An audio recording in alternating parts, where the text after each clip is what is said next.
వాగర్ధావివ సంపృక్తౌ వాగర్ధ ప్రతిపత్తయే జగతః పితరౌ వందే Parvati పరమేశ్వరౌ. Shri Mata Telugu YouTube channel ప్రేక్షకులందరికీ కూడా నా హృదయపూర్వకంగా నమస్కారాలు. ఈరోజు మనం 2024 ఆగస్టు నెలలో ద్వాదశ రాశుల వారికి రాశి ఫలితం ఏ విధంగా ఉంది అని తెలుసుకునే ప్రయత్నం చేద్దాం. అంతకంటే ముందుగా మీలో ఎవరికైనా మీ జాతకాన్ని తెలుసుకోవాలి అని ఆసక్తి ఉన్నవారు కింద కనిపిస్తున్న వాట్సాప్ నంబర్లో నాకు మెసేజ్ పెట్టవలసిందిగా కోరుతున్నాను. మీ యొక్క జాతకాన్ని వీక్షణ చేసి దానికి తగ్గట్టుగా చక్కటి పరిహారాన్ని చెప్తాను. మీరు చక్కటి ఫలితాన్ని కూడా పొందవచ్చు. అట్లానే మన ఛానల్ని చూస్తున్న వారందరూ కూడా ఖచ్చితంగా ఈ వీడియోకి ఒక లైక్ చేయండి. అట్లానే మన ఛానల్ అయితే సబ్స్క్రైబ్ చేసుకోవాల్సిందిగా కోరుతున్నాను. ముందుగా గ్రహ మార్పులు చూసినట్టయితే రవి 17వ తారీఖున కర్కాటకంలో నుంచి తన స్వస్థానమైన సింహరాశిలోకి చేరబోతున్నాడు 17వ తారీఖు తర్వాత కుజుని చూసినట్టయితే 26వ తారీఖు దాకా ఈయన వృషభంలోనే గురువుతో కలిసి ఉంటున్నారు. ఆ తర్వాత బుధుడిని చూసినట్టయితే వక్రంలో ఉన్న బుధుడు ఆగస్టు 11వ తారీఖున కర్కాటకానికి చేరబోతున్నాడు.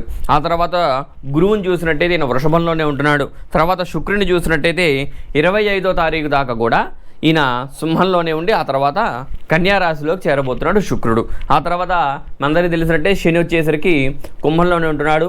రాహు మీనంలో, కేతు కూడా కన్యారాశిలో కేతు కూడా సంచారం జరుగుతుంది. దీన్ని బట్టి ద్వాదశ రాశుల వారికి రాశి ఫలితం ఏ విధంగా ఉంది అని తెలుసుకుందాం. ఇప్పుడు ధనుస్సు రాశి వారికి ఏ విధంగా ఉందో తెలుసుకునే ప్రయత్నం చేద్దాం. ముందుగా ధనుస్సు రాశి వారికి చూసినట్టయితే వీరికి తృతీయంలో శని సంచారం. ఆయన తృతీయానికి కూడా అధిపతి, ద్వితీయ తృతీయానికి అధిపతి ఉన్నాడు. చక్కగా శని కూడా వక్రంలో ఉన్నాడు కాబట్టి కొంతవరకు వీరికి కొంత ఆత్మస్థైర్యం పెరిగే అవకాశం ఉంది. అట్లనే దాని తగ్గట్టుగా ధన ఖర్చును కూడా ఇక్కడ శనీశ్వరుడు ఇవ్వబోతున్నాడు. కొంత జాగ్రత్త తీసుకోవడం మంచిది ధనుస్సు రాశి వారు. ఆ తర్వాత చూసినట్టయితే వీరికి చతుర్థంలో రాహు సంచారం. కుటుంబ పరంగా ఇబ్బందులు, కుటుంబ పరంగా తెలియని గొడవలు, మీ యొక్క తోబుట్టువులతో, అక్కచెల్లెలతో, అన్నదమ్ములతో కొంత విభేదాలు ఉండే అవకాశం చాలా వరకు ఉంది కాబట్టి కొంత జాగ్రత్త తీసుకోండి. ఆ తర్వాత చూసినట్టయితే 6వ స్థానంలో శత్రుస్థానంలో కుజ గురుల సంచారం. ఎప్పుడైతే లగ్నాధిపతి అయిన గురువు 6లో ఉంటాడో అంత అనుకూలించడు.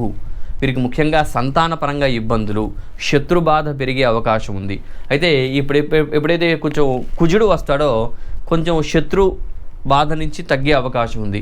అట్లనే మీ యొక్క పై యజమాని అంటే మీ యజమాని ఉంటారు చూసారా, వాళ్ళ నుంచి కొంత ఒత్తిడి ఉండే అవకాశం ఉంది కాబట్టి కొంత జాగ్రత్త తీసుకోండి.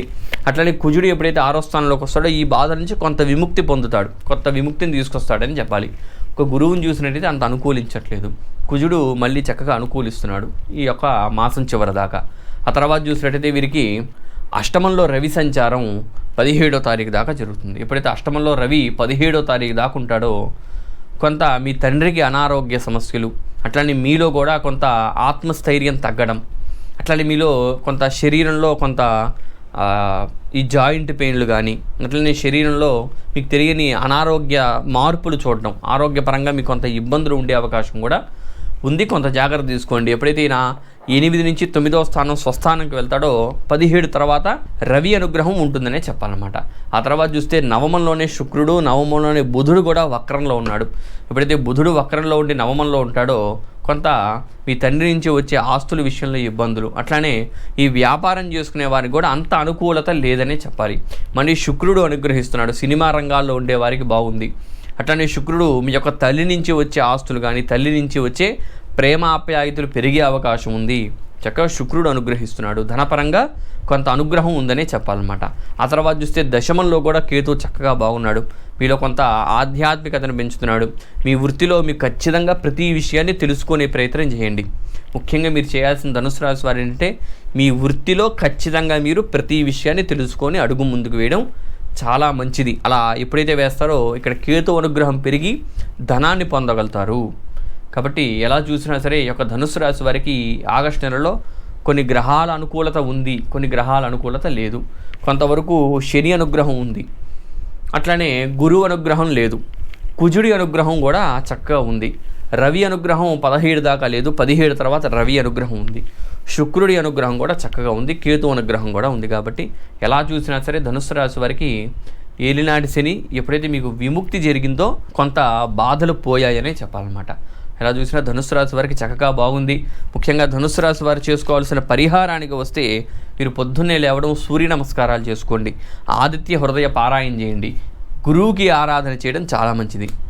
గురువు కంటే దత్తాత్రేయ స్వామికి ఆరాధన చేయడం చాలా మంచిదన్నమాట.